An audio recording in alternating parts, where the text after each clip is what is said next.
الحمد لله رب العالمين والصلاة والسلام على سيد المرسلين أما بعد فأعوذ بالله من الشيطان الرجيم بسم الله الرحمن الرحیم. مل کر پڑھیں الصلاة والسلام علیک یا رسول اللہ وعلی آلک وصحابک یا حبیب اللہ. صلح حدیبیہ ہو گئی. اب اس کے بعد کیا واقعات ہوئے وہ سماعت فرمائیں. حضرت ابو بصیر کا کارنامہ. صلح حدیبیہ سے فارغ ہو کر جب حضور صلی اللہ علیہ وآلہ وسلم مدینہ واپس تشریف لائے تو سب سے پہلے جو بزرگ مکہ سے ہجرت کر کے مدینہ آئے وہ حضرت ابو بصیر رضی اللہ عنہ تھے. کفار مکہ نے فوراً ہی 2 آدمیوں کو مدینہ بھیجا کہ ہمارا آدمی واپس کر دیجئے. حضور صلی اللہ علیہ وسلم نے حضرت ابو بصیر رضی اللہ عنہ سے فرمایا کہ تم مکہ چلے جاؤ. تم جانتے ہو کہ ہم نے کفار قریش سے معاہدہ کر لیا ہے اور ہمارے دین میں عہد شکنی اور غداری جائز نہیں.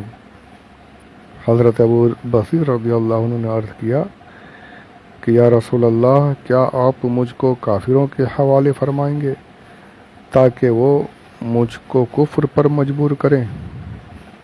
آپ صلی اللہ علیہ وسلم نے ارشاد فرمایا کہ تم جاؤ، خداوند کریم تمہاری رہائی کا کوئی سبب بنا دے گا. آخر مجبور ہو کر حضرت ابو بصیر رضی اللہ عنہ دونوں کافروں کی حراست میں مکہ واپس ہو گئے. لیکن جب مقام ذوالحلیفہ پہنچے تو سب کھانے کے لیے بیٹھے اور باتیں کرنے لگے. حضرت ابو بصیر رضی اللہ عنہ نے ایک کافر سے کہا کہ تمہاری تلوار بہت اچھی معلوم ہوتی ہے. اس نے خوش ہو کر نیام سے تلوار نکال کر دکھائی اور کہا کہ بہت ہی عمدہ تلوار ہے، میں نے بارہا لڑائیوں میں اس کا تجربہ کیا ہے. حضرت ابو بصیر نے کہا کہ ذرا میرے ہاتھ میں تو دو، میں بھی تو دیکھوں کہ تلوار کیسی ہے. اس نے ان کے ہاتھ میں تلوار دے دی. انہوں نے تلوار ہاتھ میں لے کر اس زور سے تلوار ماری کہ کافر کی گردن کٹ گئی اور اس کا سر دور جا گرا. اس کے ساتھ نے جو یہ منظر دیکھا تو وہ سر پر پیر رکھ کر بھاگا اور سر پٹ دوڑتا ہوا واپس مدینہ پہنچا اور مسجد نبوی میں گھس گیا. حضور صلی اللہ علیہ وسلم نے اس کو دیکھتے ہی فرمایا کہ یہ شخص خوف زدہ معلوم ہوتا ہے. اس نے ہانپتے کانپتے ہوئے بارگاہ نبوت میں عرض کی کہ میرے ساتھی کو ابو بصیر نے قتل کر دیا اور میں بھی ضرور مارا جاؤں گا. اتنے میں ابو بصیر رضی اللہ عنہ بھی ننگی تلوار ہاتھ میں لیے ہوئے آ پہنچے اور عرض کیا کہ یا رسول اللہ صلی اللہ علیہ وسلم، اللہ تعالیٰ نے آپ کی ذمہ داری پوری کر دی، کیونکہ صلح نامے کی شرط کے مطابق آپ نے تو مجھ کو واپس کر دیا. اب یہ اللہ تعالیٰ کی مہربانی ہے کہ اس نے مجھ کو ان کافروں سے نجات دے دی ہے. یعنی میں نے تو مار دیا، آپ نے واپس کر دیا تھا، آپ کی بات پوری ہو گئی. میں نے ان کو مار کے بھاگ آیا ہوں تو شرط کی معاہدے کی شرط بھی ہو گئی. حضور صلی اللہ علیہ وسلم نے حضور کو اس واقعے سے بڑا رنج پہنچا اور آپ نے فرمایا اس کی ماں مرے، یہ تو لڑائی بھڑکا دے گا، کاش اس کے ساتھ کوئی آدمی ہوتا جو اس کو روکتا. یعنی یہاں پر بات یہ تھی کہ اس طریقے سے قریش کو پھر سے موقع مل جاتا اور پھر جنگ و جدال کا دور شروع ہو جاتا. جو صلح ہوئی ہے وہ صلح پھر خطرے میں آ جاتی. اس لیے حضور صلی اللہ علیہ وسلم نے آپ کو اس بات کو پسند نہیں کیا.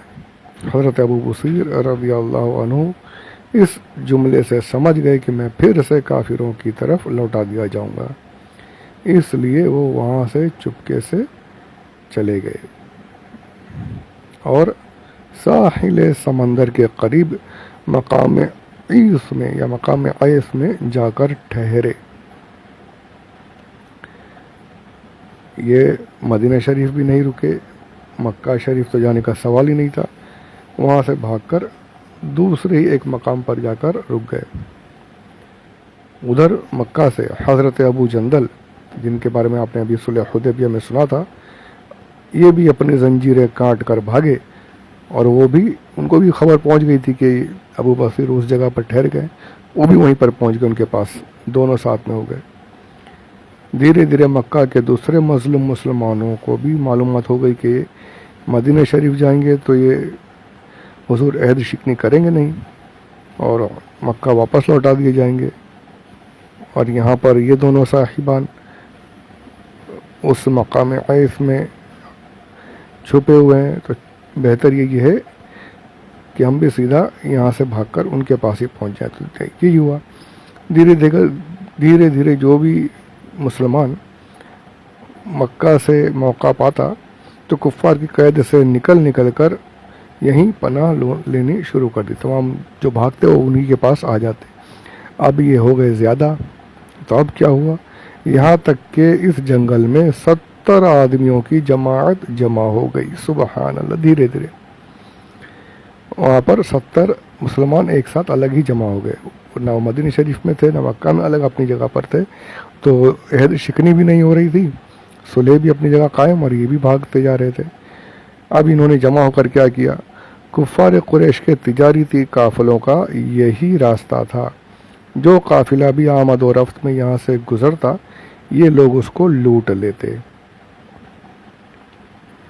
یہاں تک کہ کفار قریش کی ناک میں دم کر دیا۔ جو بھی جاتے، یہ 70 تھے، اس قافلے پر ہی حملہ کر دیتے یا لوٹ کر اسے نقصان پہنچا دیتے۔ بالآخر کفار قریش نے خدا اور رشتہ داری کا واسطہ دے کر حضور صلی اللہ علیہ وسلم کو خط لکھا کہ ہم صلح نامے سے اپنی اس شرط سے باز آئے۔ میں نے کہا تھا نا، یہ صلح حدیبیہ فتح مبین ہے۔ ابھی ایک شرط تو خود اپنے ہاتھوں سے ان لوگوں نے کہا کہ اس شرط کو نکال دیجئے، یہ لوگ ہم لوگوں کو بڑے پریشان کر رہے ہیں۔ تو شرط کیا تھی کہ جو بھی مکہ سے آپ کے پاس آئے گا ہم اس کو واپس لے جائیں گے۔ تو یہاں تو یہ ان پر ہی دعویٰ ہو گیا کہ حضور اپنے پاس نہیں رکھ رہے، اور یہ لوگ الگ سے جنگل میں اپنی جماعت بنا کر بیٹھ گئے اور کفار قریش کو پریشان کرنا شروع کر دیا۔ تو خود آ گئے کہ رسول اللہ تو کہا نہیں ہوگا، محمد ہی کہا ہوگا کہ ہم اس شرط سے باز آئے، اب اس کو نکال دیجئے اور ان لوگوں کو ساحل سمندر سے مدینہ بلا لیجئے، اور اب ہماری طرف سے اجازت ہے کہ جو مسلمان بھی مکہ سے بھاگ کر مدینہ آ جائے آپ اس کو مدینہ میں ٹھہرا لیجئے، ہمیں اس پر کوئی اعتراض نہیں ہوگا۔ سبحان اللہ۔ بخاری شریف کا حوالہ ہے اس بارے میں، باب شروط فی الجہاد، جلد نمبر 1 صفحہ نمبر 380۔ یہ بھی روایت ہے کہ قریش نے خود ابو سفیان کو مدینہ بھیجا کہ ہم صلح نامہ حدیبیہ میں اپنی شرط سے دستبردار ہو گئے، آپ حضرت ابو بصیر کو مدینہ بلا لیں تاکہ ہمارے تجارتی قافلے ان لوگوں کی قتل و غارتگری سے محفوظ ہو جائیں۔ چنانچہ حضور صلی اللہ علیہ وسلم نے حضرت ابو بصیر رضی اللہ عنہ کے پاس خط بھیجا کہ تم اپنے تمام ساتھیوں کے ساتھ مقام عیس سے مدینہ چلے آؤ، مگر افسوس کہ فرمان رسالت ان کے پاس ایسے وقت پہنچا جب وہ نزاع کی حالت میں تھے۔ مقدس خط کو انہوں نے ہاتھ میں لیا، سر آنکھوں پر رکھا اور ان کی روح پرواز کر گئی۔ حضرت ابو جندل رضی اللہ عنہ اپنے تمام ساتھیوں کو ساتھ لے کر ان کی تجہیز و تکفین کا انتظام کیا، اور دفن کے بعد ان کی قبر شریف کے پاس یادگار کے لیے ایک مسجد بنا دی۔ پھر فرمان رسول کے بموجب یہ سب لوگ وہاں سے آ کر مدینہ میں آباد ہو گئے۔ تو یہ صلح حدیبیہ کی ایک شرط جو تھی وہ کافروں کے خلاف ہی ہوئی، اور مسلمانوں کا ہی اس میں فائدہ ہوا۔ یہاں جنگ سے آرام ہے، تو اس کے بعد پھر کیا ہو رہا ہے وہ بھی دیکھیے۔ یعنی جنگ نہیں ہو رہی ہے، امن و سکون ہے، تو حضور صلی اللہ علیہ وسلم نے اس کے بعد کیا کیا وہ بھی سماعت فرمائے۔ 6 ہجری میں صلح حدیبیہ کے بعد جنگ و جدال کے خطرات ٹل گئے اور ہر طرف امن و سکون کی فضا پیدا ہو گئی۔ تو چونکہ رسول اللہ صلی اللہ علیہ وسلم کی نبوت اور رسالت کا دائرہ صرف خطہ عرب ہی تک محدود نہیں تھا، بلکہ آپ صلی اللہ علیہ وسلم تمام عالم کے لیے نبی بنا کر بھیجے گئے۔ اس لیے آپ صلی اللہ علیہ وسلم نے ارادہ فرمایا کہ اسلام کا پیغام تمام دنیا میں پہنچایا جائے۔ چنانچہ آپ نے روم کے بادشاہ قیصر، میں نے پہلے بھی ایک جگہ پہلے کہا تھا قیصر یعنی جسے سیزر کہتے ہیں آج کل، یعنی روم میں جو بھی بادشاہ ہوتا تھا اسے سیزر کا قیصر کہا جاتا تھا۔ تو سیزر جو مشہور ہوا ہے وہ ایک ہی سیزر نہیں ہے، یعنی وہاں جو بھی تخت پر بیٹھا اسے سیزر کہتے تھے، اور فارس میں جو بیٹھا تھا اسے قیصر کہتے تھے۔ سب کے نام الگ الگ ہیں، تو مشہور جو ہیں یہ تاریخ میں جس کا ذکر ہے سیزر وہ الگ ہے، وہ حضور سے پہلے والا سیزر ہے، قیصر ہے، یعنی وہ سپر پاور تھے اس وقت کے لوگ۔ روم، ایران، یہ سارے سپر پاورز تھے، بہت طاقتور فوجیں تھیں۔ تو اب حضور نے ان کے پاس پیغام بھیجنا شروع کیے۔ روم کے بادشاہ قیصر، فارس کے بادشاہ کسرا، حبشہ کے بادشاہ نجاشی، مصر کے بادشاہ عزیز اور دوسرے سلاطین عرب و عجم کے نام دعوت اسلام کے خطوط روانہ فرمائے۔ صحابہ کرام رضی اللہ عنہم میں سے کون کون حضرات ان خط کو لے کر کن کن بادشاہوں کے دربار میں گئے، اس کی فہرست کافی طویل ہے، مگر ایک ہی دن 6 خطوط لکھوا کر اور اپنی مہر لگوا کر جن 6 قاصدوں کو جہاں جہاں آپ صلی اللہ علیہ وسلم نے روانہ فرمایا وہ یہ ہیں: حضرت دحیہ کلبی ہرقلہ کے پاس روم میں، حضرت عبداللہ بن حذافہ خسر پرویز بادشاہ ایران کے پاس، حضرت حاتب مقوقس عزیز مصر کے پاس، حضرت عمرو بن امیہ نجاشی بادشاہ حبشہ کے پاس، حضرت سلید بن عمرو حوزہ بادشاہ یمامہ کے پاس، حضرت شجاع بن وہب رضی اللہ تعالی عنہم حارث غسانی والی غسان کے پاس۔ تو یہ 6 جو تھے ایک ہی وقت میں یہ حضور صلی اللہ علیہ وسلم نے ان 6 کو روانہ فرمایا، تو ان کا ذکر یہاں پر کر دیا، نام لے لیے۔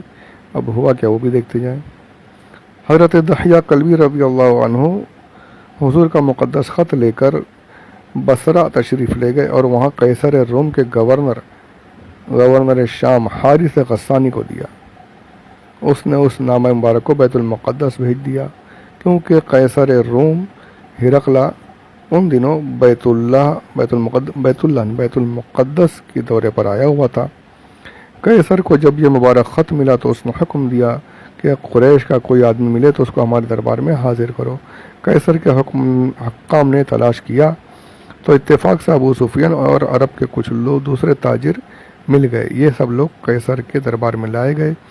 قیصر نے بڑے تم تراک کے ساتھ دربار منعقد کیا اور تاج شاہی پہن کر بیٹھ گیا تخت پر، اور تخت کے گرد اراکین سلطنت بطارقہ اور احبار اور رہبان وغیرہ کو صف باندھ کر کھڑے کروا دیا، یعنی جتنے تو اس کے وزیر یہ وہ فلانا ڈھیمہ کا، اور یہ سب کو اس نے ان کا جو قریش کا جو قافلہ آیا تھا ان پر اپنا رعب دکھانا چاہتا تھا، سب کو کھڑا کر دیا۔ اسی حالت میں عرب کے تاجروں کا گروہ دربار میں حاضر ہو گیا اور شاہی محل کے تمام دروازے بند کر دیے گئے۔ پھر قیصر نے ترجمان کو یعنی ٹرانسلیٹر کو بلایا اور اس کے ذریعے گفتگو شروع کی۔ سب سے پہلے قیصر نے یہ سوال کیا کہ عرب میں جس شخص نے نبوت کا دعویٰ کیا ہے تم میں سے ان کا سب سے قریبی رشتہ دار کون ہے؟ ابو سفیان نے کہا کہ میں۔ قیصر نے ان کو سب سے آگے کیا اور دوسرے عربوں کو ان کے پیچھے کھڑا کیا اور کہا کہ دیکھو، اگر ابو سفیان کوئی غلط بات کہے تو تم لوگ اس کے جھوٹ کو ظاہر کر دینا، پیچھے سے مجھے اشارہ کر دینا کہ جھوٹ بول رہا ہے۔ اور پھر قیصر اور ابو سفیان کا جو جو بات چیت ہوئی، مکالمہ ہوا، وہ یہ ہے۔ قیصر نے کہا اب مدعی نبوت کا خاندان کیسا ہے؟ ابو سفیان: ان کا خاندان شریف ہے۔ کیا اس خاندان میں ان سے پہلے بھی کسی نے نبوت کا دعویٰ کیا تھا؟ نہیں۔ قیصر نے کہا کیا ان کے باپ داداؤں میں کوئی بادشاہ تھا؟ جی نہیں۔ جن لوگوں نے ان کے دین کو قبول کیا ہے وہ کمزور لوگ ہیں یا صاحب اثر کوئی پاور والے لوگ مسلمان ہو رہے ہیں یا کمزور لوگ؟ تو ابو سفیان نے کہا کمزور لوگ۔ اس نے پوچھا ان کے متبعین بڑھ رہے ہیں یا گھٹتے جا رہے ہیں؟ جو ان کے ماننے والے جو ہیں وہ بڑھ رہے ہیں یا کم ہو رہے ہیں؟ ابو سفیان نے کہا بڑھتے ہی جا رہے ہیں۔ کیا ان کے دین میں داخل ہو کر پھر اس کو ناپسند کر پلٹا بھی جا سکتا ہے؟ کوئی جو ہے کوئی اس کو پسند، کیا کوئی ان کے دین کو ناپسند کر کے پلٹتا بھی ہے؟ ابو سفیان نے کہا نہیں۔ قیصر: کیا نبوت کا دعویٰ کرنے سے پہلے تم لوگ انہیں جھوٹا سمجھتے تھے؟ ابو سفیان نے کہا جی نہیں۔ کیا وہ کبھی عہد شکنی اور وعدہ خلافی بھی کرتے ہیں؟ ابھی تک تو نہیں کی ہے، لیکن اب ہمارے اور ان کے درمیان صلح ہوئی ہے، معلوم نہیں اس میں وہ کیا کریں گے۔ قیصر نے کہا کیا کبھی تم لوگوں نے ان سے جنگ بھی کی ہے؟ جی ہاں۔ جنگ میں کیا رہا؟ ابو سفیان نے کہا کبھی ہم جیتے کبھی وہ تمہیں کن باتوں کا حکم دیتے ہیں؟ ابو سفیان نے کہا وہ کہتے ہیں کہ ایک خدا کی عبادت کرو، کسی اور کو خدا کا شریک مت ٹھہراؤ، بتوں کو چھوڑو، نماز پڑھو، سچ بولو، پاک دامنی اختیار کرو، رشتہ داروں کے ساتھ نیک سلوک کرو۔ اس سوال و جواب کے بعد قیصر نے کہا تم نے ان کو خاندانی شریف بتایا اور تمام پیغمبروں کا یہی حال ہے کہ ہمیشہ پیغمبر اچھے خاندانوں ہی میں پیدا ہوتے ہیں۔ تم نے کہا ان کے خاندان میں کبھی کسی اور نے نبوت کا دعویٰ نہیں کیا۔ اگر ایسا ہوتا تو میں کہہ دیتا کہ یہ شخص اوروں کی نقل اتار رہا ہے۔ تم نے انکار کیا ہے کہ ان کے خاندان میں کبھی کوئی بادشاہ نہیں ہوا۔ اگر یہ بات ہوتی تو میں سمجھ لیتا کہ یہ شخص اپنے آبا و اجداد کی بادشاہی کا طلبگار ہے۔ تم مانتے ہو کہ نبوت کا دعویٰ کرنے سے پہلے وہ کبھی کوئی جھوٹ نہیں بولتے۔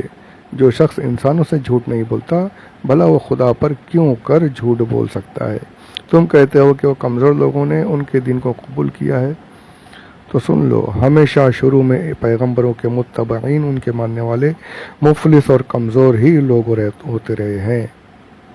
تم نے یہ تسلیم کیا ہے کہ ان کی پیروی کرنے والے بڑھتے ہی جا رہے ہیں، تو ایمان کا معاملہ ہمیشہ ایسا ہی رہا ہے کہ اس کے ماننے والوں کی تعداد ہمیشہ بڑھتی ہی جاتی ہے۔